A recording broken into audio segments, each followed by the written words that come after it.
Fighters and they work into a bunch of 25 videos, very central. Injury ball with 90 days. You try and motion on the domain. A video on the NDBS and the second to go to the data for when the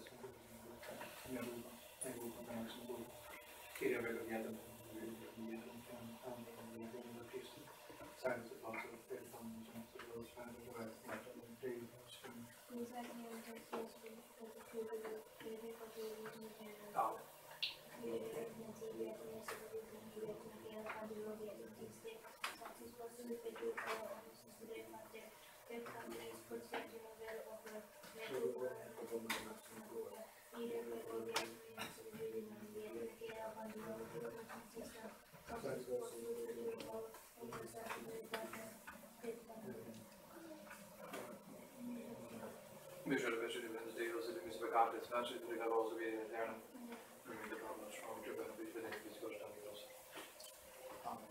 There's where to the garbage now. I send it to the standing music for the young people. Yeah, when you exaggerate, let's go and not for this one. Oh.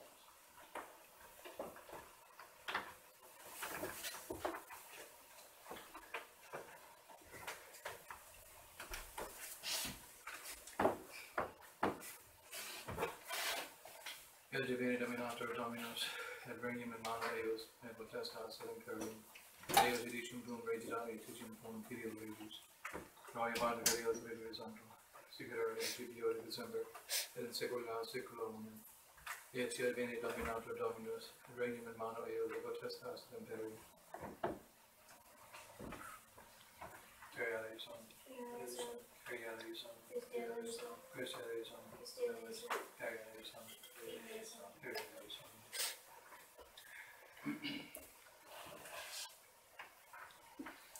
Gloria and Ignacio is there, and if there are vaccines for vulnerable entities, and I was ready to mistake, or around mistake, or if you can't mistake, but I just have to make it to keep it part of my and Gloria into a dominate or strikes the sales partner, and some of the village is a mistake.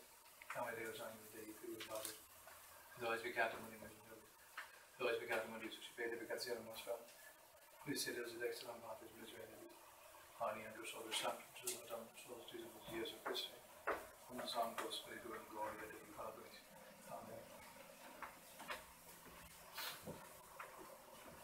Darling, should this come? Orange. Leos, we already are 98, when he's in a to him. Check it those still, I do your velocity, and general PCOs.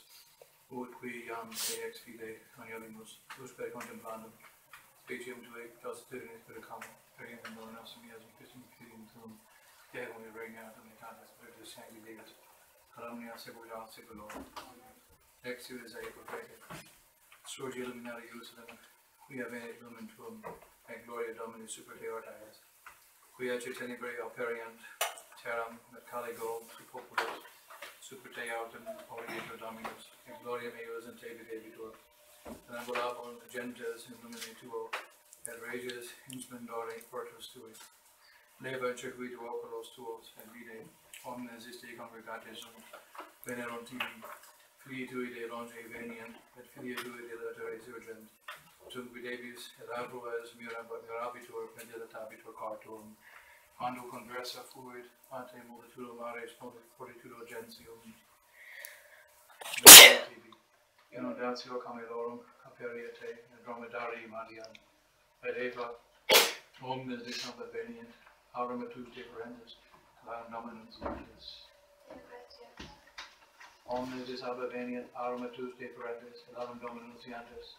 Sui Luminari Jerusalem, we are Gloria Domini Super Theotias, Alleluia, Alleluia.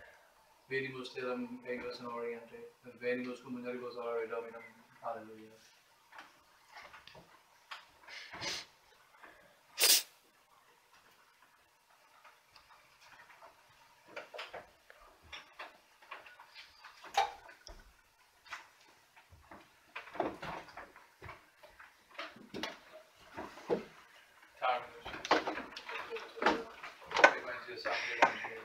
Second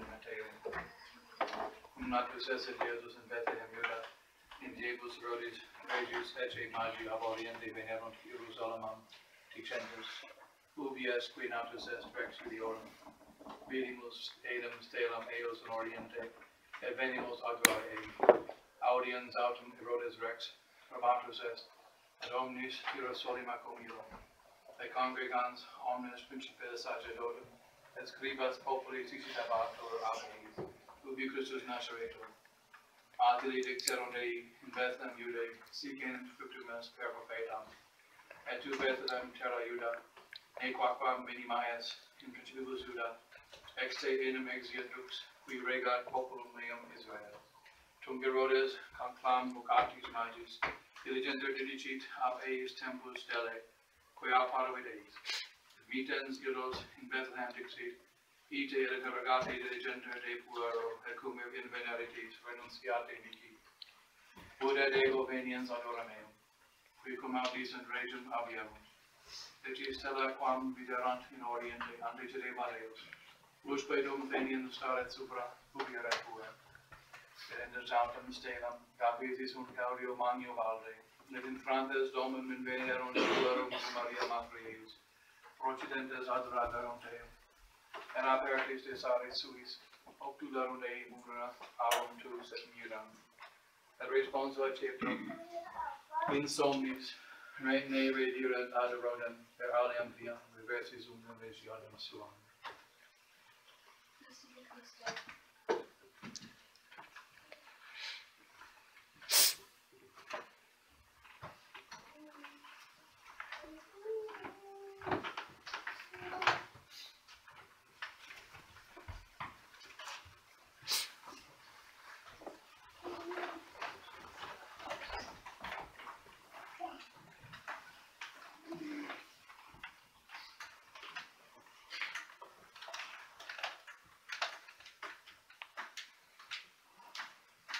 So today is the 7th day of January,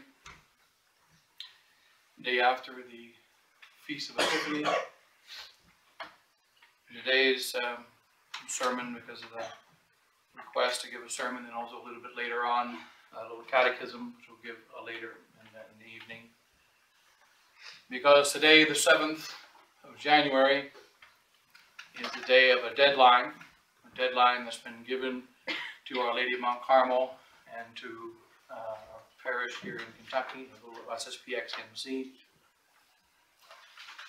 that from Father Ortiz, who has already sent letters out to many faithful throughout the world, and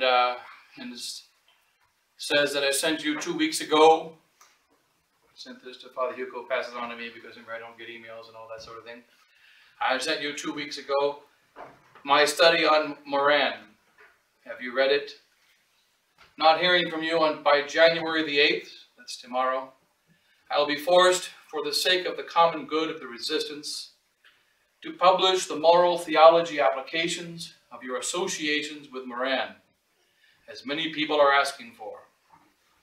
I'm helping you to clarify once and for all your disassociation from Moran, but you seem to see only the calculating diplomatic side of the problem. And a few days before, you sent another note. Why not say publicly and plainly 2 simple things? Moran is not Catholic, and you will not associate with him anymore. Your statement, which was actually not yours, still calls Moran Archbishop. Is not this ambiguity? More importantly, you don't give the reason for your disassociation from Moran.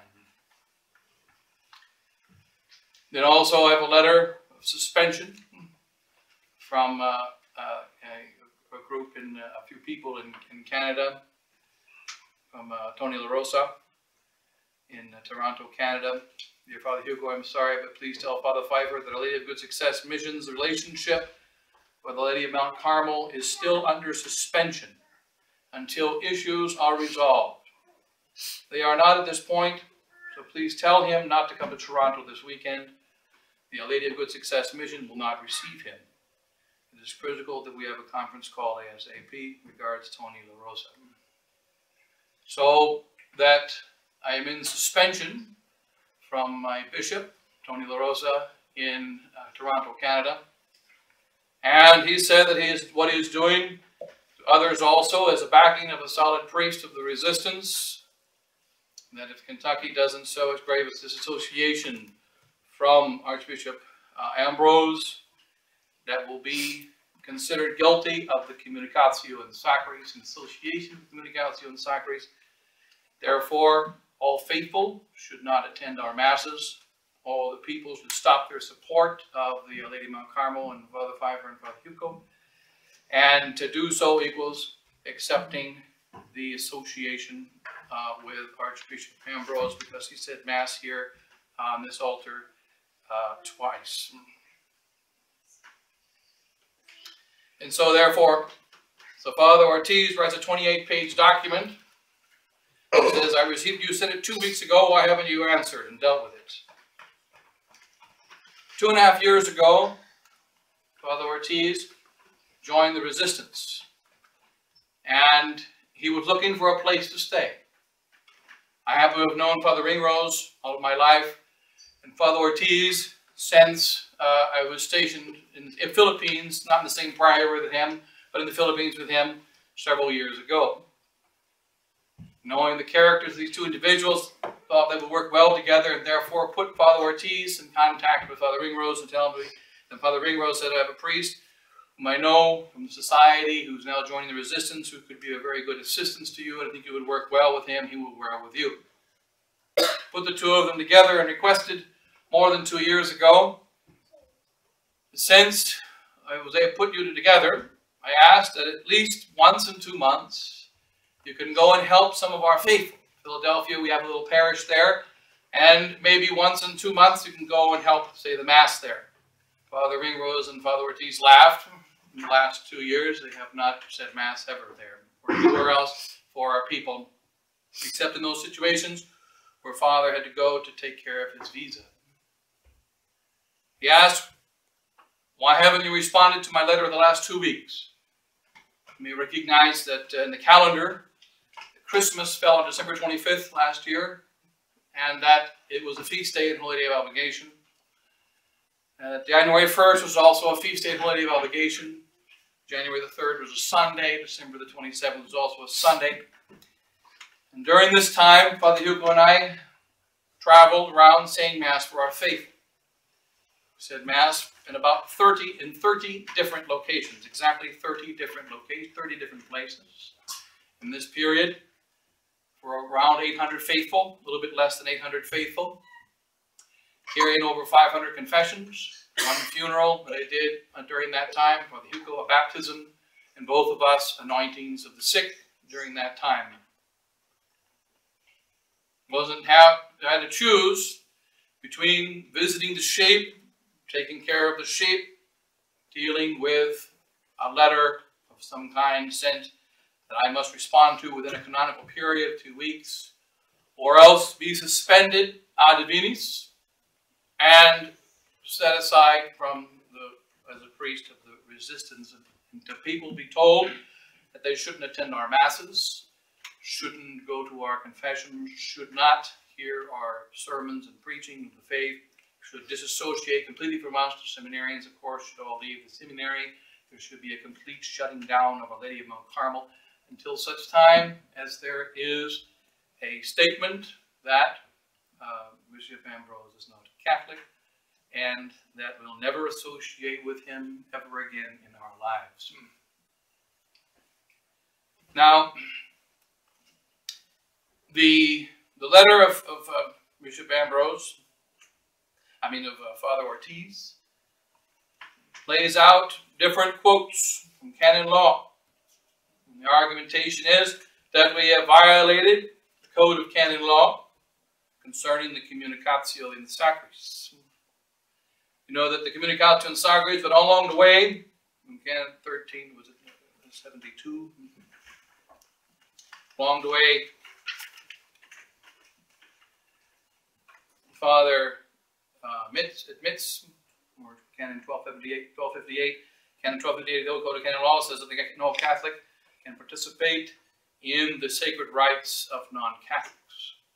Secularized non-Catholics equals going to the Mass of a Protestant, going to an Orthodox church, or to a schismatic church, participating in false worship. To participate in false worship in a false church equals a sin of the communicatio in sacris and forbidden to Catholics. Now, when Archbishop Ambrose said the Mass on this altar in Kentucky here, he was first required to make clear that he was a Catholic priest and bishop of the church. He showed the documentation of his ordination, consecration, and so on. Professed clearly the Catholic faith, and specifically the repudiation of the schismatics and orthodox heresies and the schism of the orthodox. These are the conditions under which he said the Mass. And of course, a rejection also of sedevacantism and so on.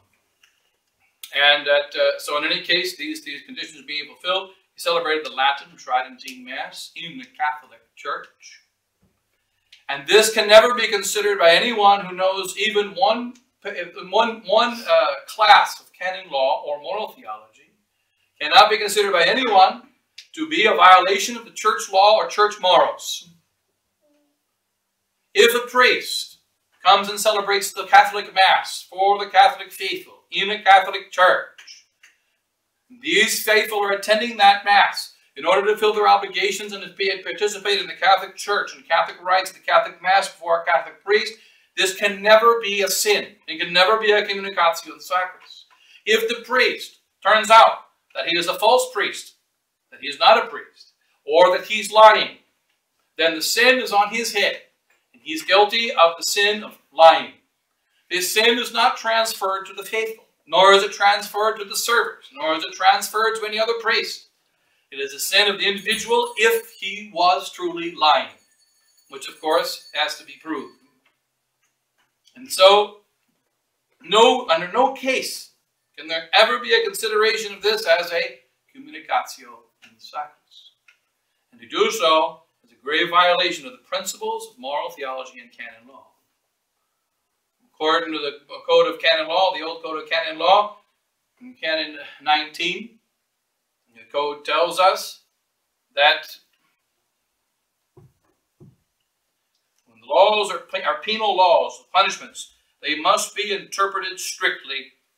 Or as we say, the principle said elsewhere in Code of Canon Law, odiosa sunt res regenda. That odious things are to be considered strictly. In other words, if there is any doubt, the penalties do not apply. Secondly, there's a general principle of law, which is stated also in the Code of Canon Law, Canon 22:19, that no one can receive any punishment, either in the internal or external forum, who has not committed a formal mortal sin. Punishment cannot be. Father Ortiz and La Rosa, and then others involved, are going to say that Catholics should not attend the Masses of Our Lady of Mount Carmel priest because they are guilty of association with the communicatio in sacris. Canon 22:19, number 3, says, in the Code of Canon Law, the Old Code of Canon Law, 22:19, in penis benignor est interpretatio facienda. In punishments and in penalties, the more benign interpretation must be made, so that if there's any doubt, the punishment does not apply. Not necessary to prove innocence, it's only necessary to demonstrate doubt. And then the punishment does not apply. Then there must be a more benign interpretation. Then number 3, non licet penam de persona ad personam, vel de casu ad casum producere. And if there is a punishment, if some man is punished for a crime, suppose one man receives a excommunication for smoking cigarettes. If another Catholic smokes cigarettes, the punishment does not pass from person to person. So if one man receives an excommunication for smoking cigarettes, the other man cannot receive the punishment because he also smokes cigarettes. Punishments cannot travel from person to person, nor from case to case. Punishments are for individuals. And then all those punishments that are not ipso facto punishments, these go from individual to individual, cannot travel from case to case. Furthermore, when someone is said to be associated, so hence it is a grave sin, as Father Ortiz here in page 26 of the 28-page document, for any Catholic to receive sacraments from Archbishop Moran, to recite the divine office with him, or to join in public prayers or religious practices conducted by Moran. This cooperation, of course, must be active and formal. In order to constitute a sin, active participation means uniting oneself by actions to non-Catholic prayers or ceremonies. Here he accidentally says it in this page. What is communicatio in sacris? Participation in non-Catholic prayers and participation in non-Catholic ceremonies. The first time he mentioned it, he didn't mention non-Catholic prayers or ceremonies. So that there are non-Catholic prayers and ceremonies. Formal means the participant is aware that the fact that the ceremony is non-Catholic. We have never allowed, Father Hannafin never allowed here in his reign, we have never allowed since that time, any non-Catholic prayers or ceremonies to ever be practiced at Our Lady of Mount Carmel. We also never allowed in the Society of St. Pius X the practice of non-Catholic prayers and non-Catholic ceremonies. There have been no non-Catholic prayers or ceremonies ever practiced or done in this church. And they are prohibited from being done in this church because this little chapel is a Catholic chapel of the Holy Roman Catholic Church, in which we practice in the faith of the Holy Roman Catholic faith. And so to claim that there is a communicatio in sacris because someone who is accused of being not Catholic and never proven to be not Catholic may have had a Mass in here. Then we have the changing of the Code of Canon Law, Canon 2315. Father Ortiz quotes Canon 2315, and he adds to the canon. One of the accusations of Father is that Father Moran, Bishop Moran, changed documents and forged documents. Here we have a changing of the Code of Canon Law. It was written well before our time. It was written in 1917. And the change was made. One who is suspected of heresy. So it says that you're considered suspect of heresy if you participate in false worship. So, one who is suspected of heresy or schism, who having been warned does not remove the cause of suspicion, is prohibited from legitimate acts. If he is a cleric, moreover, the warning having been repeated without effect, he is suspended ad divinis, suspended from saying Mass and so on. But if within 6 months from contracting the penalty, the one suspected of heresy, schism, in brackets, does not completely amend himself, let him be considered as a heretic, in brackets, schismatic, and liable to the penalties for heretics, in brackets, schismatics. Canon 2315. Canon 2315 has no mention of schismatics. The schismatic addition was made by Father Ortiz. He decided to add schismatic and schismatic and schismatic into the Code of Canon Law. Adding to the code.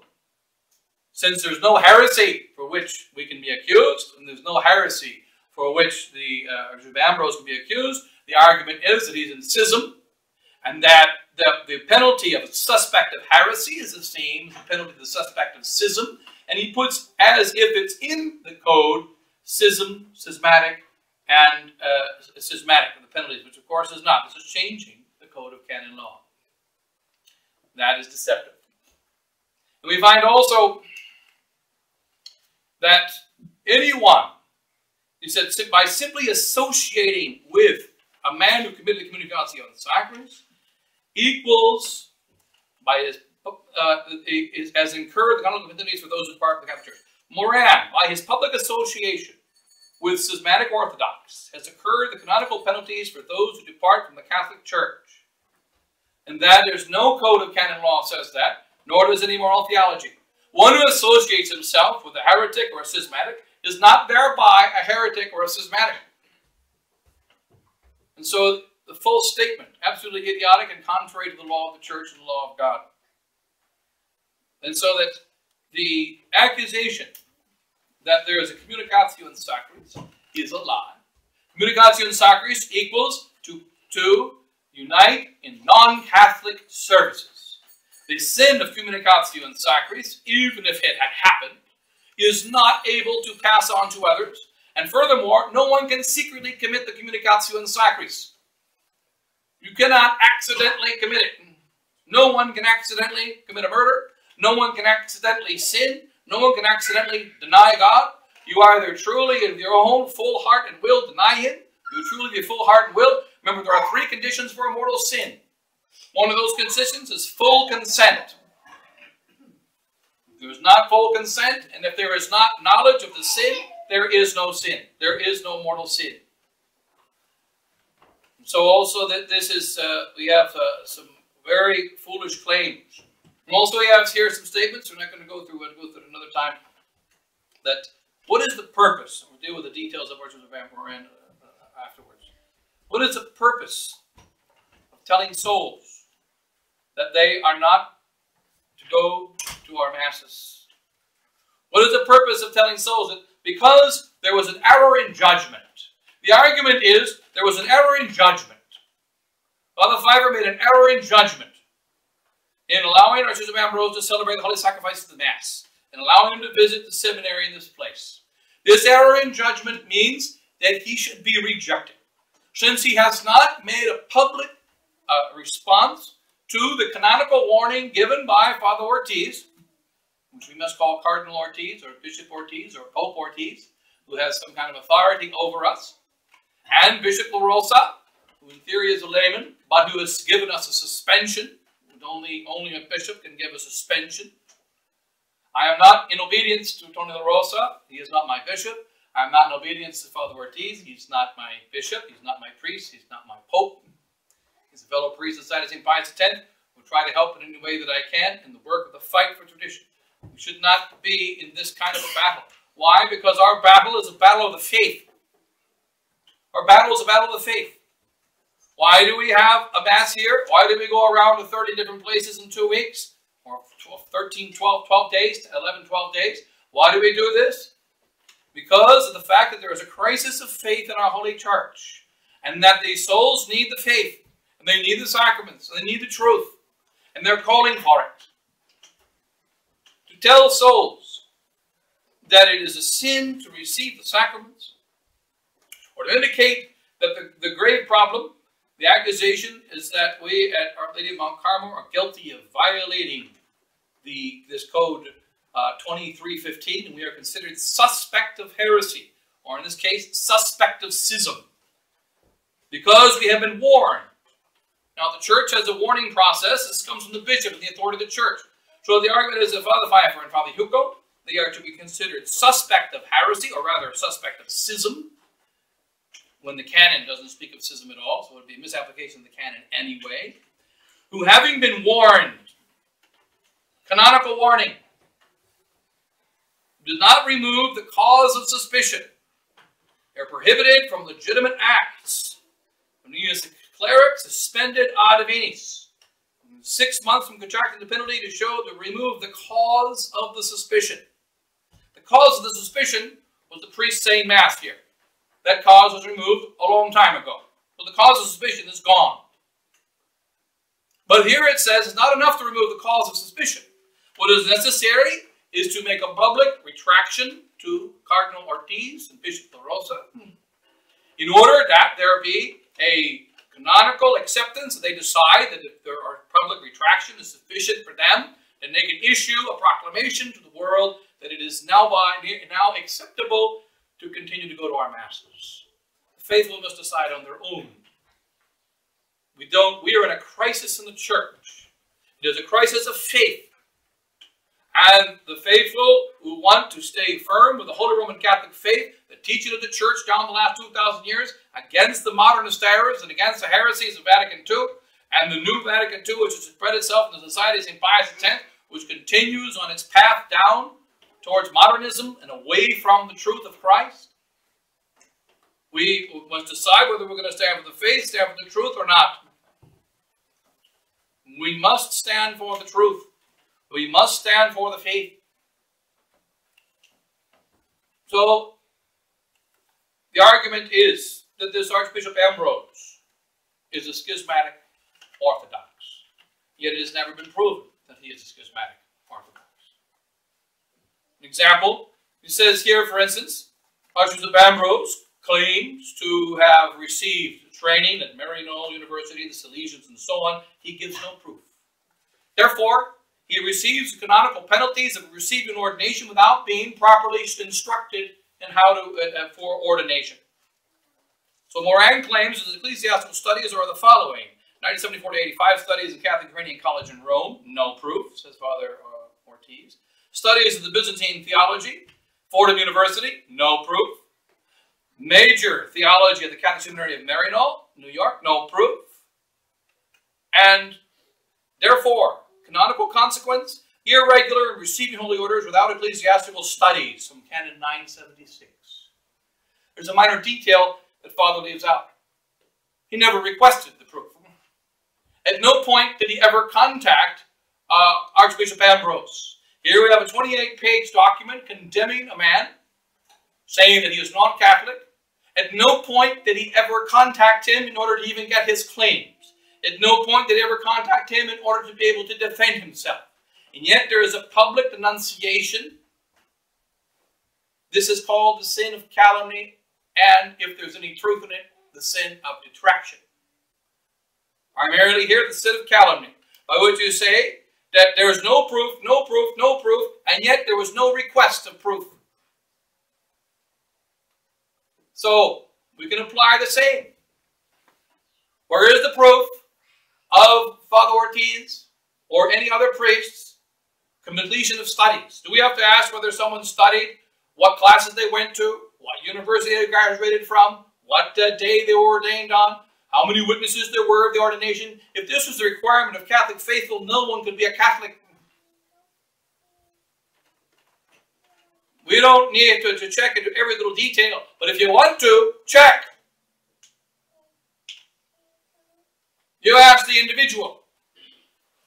And furthermore, since when do people, fools made an argument, and they said, because these 4 bishops, or rather these 6 bishops are excommunicated, if you go to their Mass, you're also excommunicated. If you go to their Mass, you participate in the schism. And we argued to them many times, according to the law of the Church, which Father Ortiz was supposed to have studied, since we are members of the Society of St. Pius X.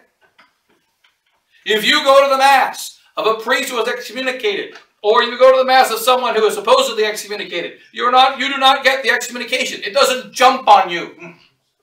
Excommunication doesn't bounce on you. You don't get excommunicated because you go to the Mass of someone who's excommunicated. No punishment travels from person to person. Silence. No punishment travels from person to person. It doesn't work like that. This is absurd, and we are supposed to know that. And now to spare this confusion to the faithful is inexcusable. Do not even want to speak of this, but now it's causing confusion to the faithful. Oh, but he quoted canon law. He said, according to canon law, it's a communicatio in sacris, and if I associate with someone who has communicatio in sacris, I incur the communicatio in sacris. But then if somebody associates with me because I associated with him, then they're going to get communicatio in sacris twice removed. And then if somebody associates with that person, we're going to have communicatio in sacris spreading like AIDS. This is absolute stupidity. But when it comes from the mouth of a priest spreading to the faithful using big words and putting it in canon law, what does it do? It causes confusion to souls. And what is the purpose of causing this confusion to souls? This is very grave. And he says here also that this communicatio in sacris, which doesn't exist. Communicatio in sacris, what does it mean? Even all Catholics know what this means. Go to a false church. Participate in a false worship. Now, even if a Catholic priest or bishop or a layperson participates in a false worship, they do not become apostates by that act. It's a sin against the faith. It's a sin of communicatio in sacris. It does not make you non-Catholic. To be an apostate means to leave the Catholic faith, to join another religion. And you should know this. You should know this. And then also remember that he mentions also many of these non-lattes and non-ipso facto penalties. For instance, whoever occupies by his own authority, ecclesiastical authority, shall be punished by the ordinary according to the gravity of the fault. He has many of these kind of canons that he decides to quote. Fabricators or falsifiers of letters or ecclesiastical acts whether public or private, or those knowingly using documents of this sort, are to be coerced according to the gravity of the delict due to the regard of the prescriptions of Canon 2406. He quotes these canons, which are canons which require an authority to implement a punishment. If the authority doesn't implement a punishment, then there's no punishment. The only canons you should be quoting are canons that are ipso facto. That is, canons that should, if we violate, even without a decree of punishment, there is a punishment. So these are the canons you quote, but instead quoting all these canons, irrelevant canons that have no bearing upon the case. What does it do? Oh, he's got a canon here. Oh, he's got a canon there. Oh my goodness, this is very serious. It's 28 pages. It must be serious. A day late and $1 short, and it's completely wrong. And what is it doing? What's the purpose? Why spread this throughout the whole world as being done already? And he tells me we've got 2 weeks and tomorrow's the deadline. And yet, the deadline for what? We've already sent the word out. I have focused in this time of the attacks of the last 6 months on the Catholic faith, on spreading the doctrine of the church, dealing with souls individually if they have individual questions, but trying to avoid any kind of public defamation or attacks against the others.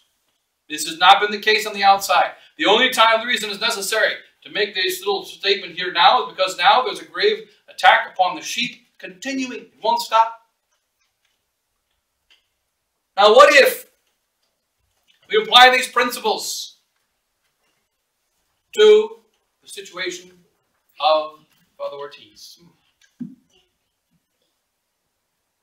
He says, by the error in judgment, by allowing a priest to come and celebrate the Mass, even though this priest professed the Holy Roman Catholic faith, claimed to be a Catholic priest and bishop, celebrated the Latin Tridentine Mass, said the Filioque in the creed of the Mass, offered the Holy Sacrifice Mass in the true faith. But he might have been lying. He might have been a fraud. Therefore, we are guilty of the communicatio in sacris when he knows it must be a formal act. I made it very clear, as did Father Hugo, we reject all false religions. We reject the Orthodox. We reject them all, and we will not tolerate it. We accepted Father Ambrose, Archbishop Ambrose, to celebrate the Holy Sacrifice of the Mass here because of the belief that he is a Catholic priest of the Catholic Church and a Catholic bishop. And we must therefore change our opinion about an individual man in order to be Catholic. This is absurd. Our church was founded by Jesus Christ, not by Archbishop Ambrose. We do not maintain our faith because of a belief or lack of belief in one individual. This is completely absurd. Completely absurd. Now we have a case. Father says it's communicatio in sacris. Those who live in glass houses should not throw stones. In the chapel where Father Ortiz is, there's another priest by the name of Father McMahon, Father Dennis McMahon. We know him well here because of 1984 when he was ordained a priest. Father Hannafin was there at the ordination. Our parents were at the ordination. And we're very happy. Father Hannafin was very happy because there's an Irishman being ordained by Archbishop Lefebvre. 4 priests being ordained. However, what we didn't know at the time is that 3 of them were suspect of not receiving their ordination honestly. 3 of them were suspect of being still sedevacantists. Remember the split of 1983. They were suspect of being sedevacantists still. And Archbishop Lefebvre therefore required, are you really not sedevacantist? You sign a document in front of the Blessed Sacrament. An oath, which I also had to sign a few years later. We accept John Paul II as the Pope. That we accept the acceptance of the 1962 Missal, that we accept the Catholic Church as the true church, and we'll be obedient to our superiors and all the legitimate commands. There was a priest from this parish named Father Joe Greenwell. He was a seminarian at the time. I used to serve Mass with him on this altar. Father Joe Greenwell was a sedevacantist. He was a seminarian at the time. And it was recommended, come on, Joe, just be quiet. Don't admit that you're sedevacantist. Be quiet. Get ordained next year. And when you are ordained, then come and join us. And he said, no. I'm a sedevacantist. I don't believe the Pope is the Pope. I will not receive my ordination under deceit. I'm not going to stay quietly a seminarian, wait till I get ordained, and then come out. It took him 6 years to be ordained. He didn't know if he was going to be ordained. He was finally ordained. 6 years later. 6 or 7 years later. Because he wouldn't lie. He wouldn't deceive. He wouldn't receive ordination in deceit.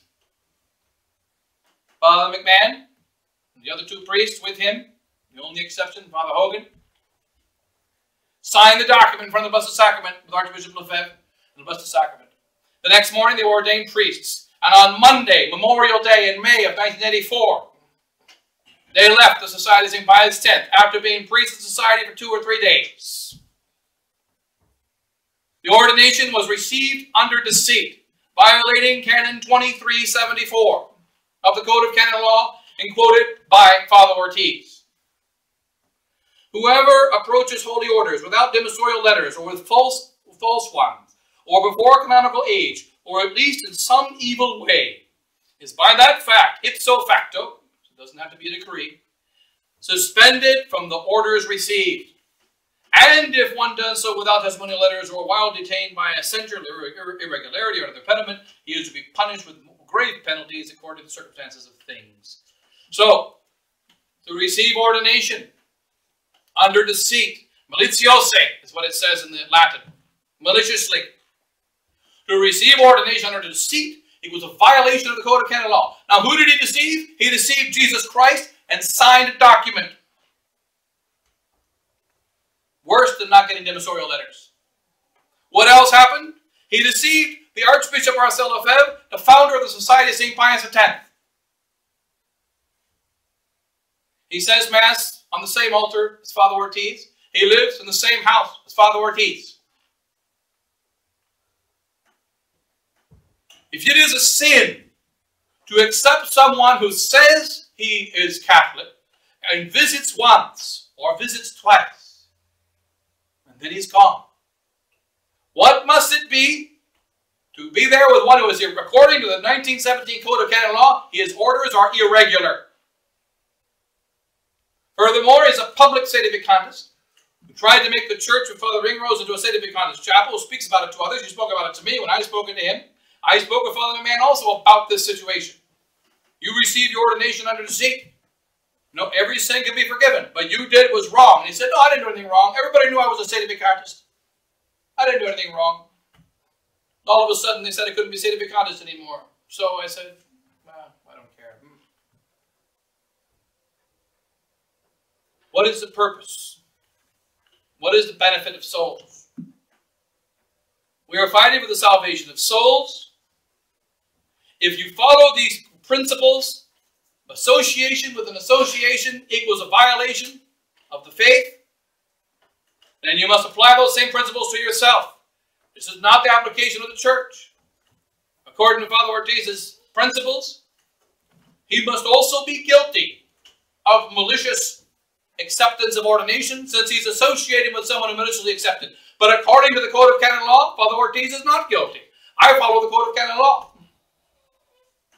which does not accuse him of canonical guilt because he stayed in the house with someone who has guilt. But according to him, he is guilty. I do have a problem with the fact that a public sedevacantist is saying Mass in the church in which he says Mass. I do have a problem with the fact that public sedevacantist is trying to get the people to become sedevacantist and trying to get the pastor to become sedevacantist and trying to convince any other priest who comes here to become sedevacantist. He tried arguing with me about sedevacantism during my visit. We say it's wrong. We reject it completely. He is not only a sedevacantist, which is not correct, but he is actively promoting it to the priests and the faithful alike. And if this is far more grave. What are we to do? Let's remember, what is the purpose? If it is true that attending our Masses is very terrible, then this creates an obligation, according to the statutes of the Society of St. Pius X, for Father Ortiz. And for the other priests, they have an obligation to try to help those souls. The purpose of the society is a priesthood and all things that pertain to it, especially the salvation of souls. And the works of the society. What are some of the works of the society? The second purpose of the fraternity is to assist in the sanctification of priests by providing them with opportunities for retreats and recollections. The fraternity's houses might be headquarters of associations of priests, for third orders, for periodicals, magazines dedicated to the sanctification of priests. And then number 6, also for the good of priests. The fraternity will gladly come to the assistance of aged and infirm priests and even faithless ones. In the Society of St. Pius X, we help priests, including weak ones and faithless ones. If it's true that Archbishop Moran is supposed to be a faithless priest, then try to help him. And if it is true that one should not attend the masses of the Society of St. Pius X Marian Call, one should not do that, then what are we to do? What are we to do? We must continue to preach the faith. We must continue to teach the faith. We must continue to practice the faith. If someone shouldn't go to Mass and they call for help, then we need to come and help them. If those people cannot go to our Masses, cannot go to the Society Masses, and they're abandoned, what do? You must go and help them. We must help the sheep. We must help them. But in any case, it's necessary to live the faith and practice the faith. That's what must be done. And unless we do that, it's not enough to say the easy part of fortitude is to attack others. We don't just simply say that Bishop Fillet is preaching error. We don't just simply say that Bishop Fillet is doing something wrong. If it is true that he is preaching error, and if it's true that he's leading souls astray, then we have an obligation to respond to those faithful that see that, which is the charism of the Society of St. Pius X, to respond to the call of the faithful. We can't just simply say everybody is bad and everybody is wrong. We have an obligation to help souls. We have an obligation to do that.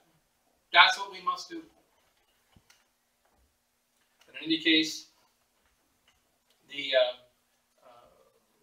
must persevere in the faith, persevere in the fight, and remember that we're fighting for the faith. For the faith. No one should be told to not go to Mass because of error in judgment, which cannot even be proven. And even if it could be proven, according to the law of the Church, the worst case scenario, someone receives ordination without, in good faith, he cannot be receiving excommunication. But he rather doesn't exercise his rights, and it is something that's to be lifted by the local diocese. The ordinary can lift it. In the case of Archbishop Moran, as a priest, in 1975, he received a letter from the Diocese of Toronto saying that we accept you as a Catholic priest of the diocese for 2 years. According to the old code of canon law, if someone received ordination, even outside the church, but he was in good faith, which is clearly the case of Archbishop Moran. It's been very clear that he's Catholic, Catholic, Catholic, and Catholic. So he received under good faith. Worst case scenario. Then, by the fact of being accepted by a bishop, he can exercise his rights. He was accepted as a Catholic priest between 1975 and 77. Therefore, he is a Catholic priest. His ordination certificate is in the file of the Eparchy of Toronto, a detail that's left out by Father Ortiz, a detail that's left out by Tony La Rosa, who's the one who found it in the archives of the Eparchy of Toronto. Minor details. Little details. If it is the Eparchy of Toronto that has the ordination certificate of Father William Moran, who was ordained in the Catholic Church in Long Island in 1974, and that is in the file of the Catholic Diocese, the Eparchy of Toronto. He's accepted as in the diocese for 2 years, able to live in the United States and continue his studies, which he did. And so, to say, therefore, that he is not a Catholic priest is completely false. And with regard to his other claims, being a bishop, of course, he's a bishop or consecrated in 1976 by the Holy Protection Cathedral. He claims another consecration, which is unable to be thoroughly proven, which is the one by Cardinal in early 76. historical details one can argue about for 1,000 years. They're still arguing about whether Liberius signed the second document of Sirmium or did he sign the first document of Sirmium. Did he sign the heretical document or did he sign the non-heretical document that was only partly heretical? Most likely he signed the heretical document. Perhaps he signed the unheretical document. They're arguing about it for 1,700 years. It's a historical matter. What matters is to reject the heresy of Arianism. What matters is to accept the true faith. And if Pope Liberius did really sign the wrong documents, and both were bad documents, he needed to repent of that before he died. And the evidence says he did repent of doing that before he died. And so, we aren't here to argue about details of historical nature. We're here to argue about the Holy Roman Catholic faith. But to use canon law, misuse it, misuse the principles of moral theology, to misquote, to send the false, unrelated information out to souls, to cause them to be impressed. Oh my goodness, if you associate with someone who has a communicatio in sacris, you also have the communicatio in sacris. This is completely false. And theology, moral theology 101 says that. Stay firm in the faith. We don't accept canonical penalties from laymen. We don't accept canonical penalties even from fellow priests. We must accept true faith and move forward with it. When we disobeyed Father Couture, my legitimate superior, now my superior is changed to Father Stalin, and I spoke to Father Stalin why I disobey Father Stalin. To Bishop Fillet, why we disobey Bishop Fillet. He is my legitimate superior. He's not your superior, but he's my superior. And I told to my superiors why I disobeyed them. Because they are professing a statement of faith which is different than the one that I was trained as a Catholic and boy in the first grade, in kindergarten, and all the way up until being a priest. We cannot accept the errors of Vatican II as 95% okay. We cannot accept the legitimacy of the new Mass. We cannot accept that there are only tainted errors in the Council, because there are true errors in the Council, not only a taint of error. And our fight is one of faith. And why were we punished and supposedly kicked out? Because of the profession of faith. Our battle is one of faith. As far as any other moral problems, which do happen sometimes, these things sometimes have to be dealt with, but we are not fighting because of moral problems of Bishop Fillet, or moral problems of Father Couture, or Father Stalin, or Father Rostein, or whoever else the superiors now are. We're standing for the faith, and fighting against the errors against the faith. And that's all. In closing, God bless you all, and the Father, and the Son, and the Holy Ghost. Amen.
Strasum Cardinal. Gracias y damos de Maria Nostrum. Mere digim justimus tecum et salutari. Nostri visibili vivatis sanctus. Domini Sancti Pater omnipotentis et Deus. Quia comunitanitus tuus et usantia nostri mortalitatis apparui. Nova nos mortalitatis sui lucia vivorabit. Et Dio commandet sed arcantides cum tronis et dominationibus. Cum gamimus exercitis in memori tue cantus in fine ducentus. Sanctus, Sanctus.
Dominion of Venus, Redesca Command, Satantic Verbals on me. Dominion of Venus, Redesca Command, Satantic Verbals on me. Dominion of Venus, Redesca Command, Satantic Verbals over there on me.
Venimos de amigos nuevamente, venimos con amigos a todos.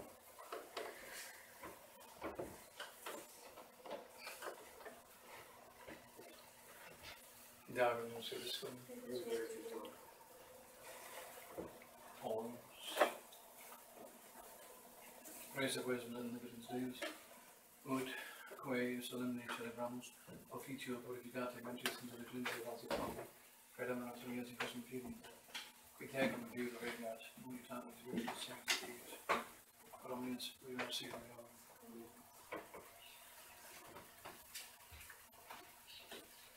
Darwin answered this one. Eating is as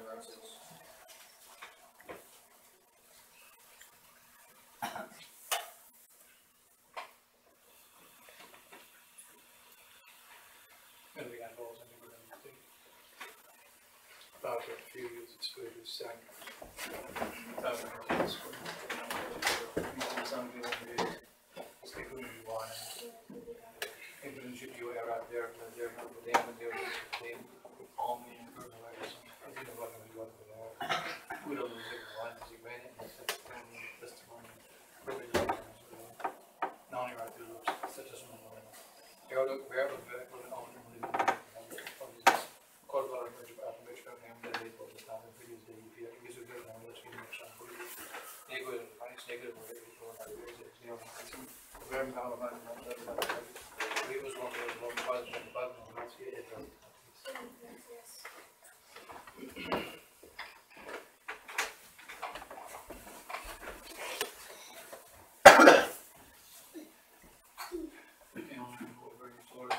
Blessed art thou in the blessed fruit thy womb, Jesus. Holy Mary, Mother of God, pray for us sinners now and at the hour of our death. Hail Mary, full of grace, Lord is with thee. Blessed art thou in the blessed is the fruit of thy womb, Jesus. Holy Mary, Mother of God, pray for us sinners now and at the hour of our death. Amen. Hail Mary, full of grace, Lord is with thee. Blessed art thou amongst women, and blessed is the fruit of thy womb, Jesus. Holy Mary, Mother of God, pray for us sinners now and at the hour of our death. Amen.